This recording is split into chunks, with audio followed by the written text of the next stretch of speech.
السلام علیکم دوستو، ان احادیث مبارکہ کو ملاحظہ کریں اور دوستوں کے ساتھ ضرور شیئر کریں۔ جزاکم اللہ۔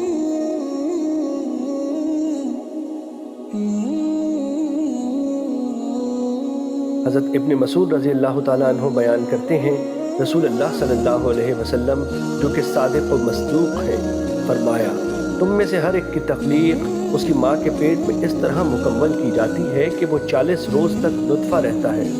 پھر اتنی مدت جمع ہوا خون رہتا ہے،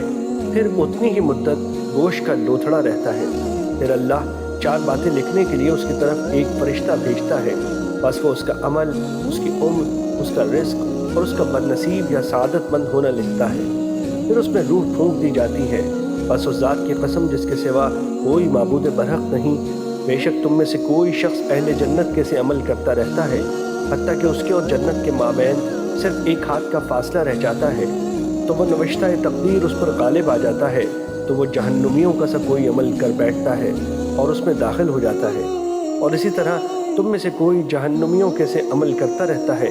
حتیٰ کہ اس کے اور جہنم کے درمیان صرف ایک ہاتھ کا فاصلہ رہ جاتا ہے، تو وہ نوشتہ تقدیر اس پر غالب آ جاتا ہے اور وہ اہل جنت کا سا عمل کر لیتا ہے، تو وہ اس میں داخل ہو جاتا ہے۔ مشکوٰۃ المصابیح، حدیث نمبر 82۔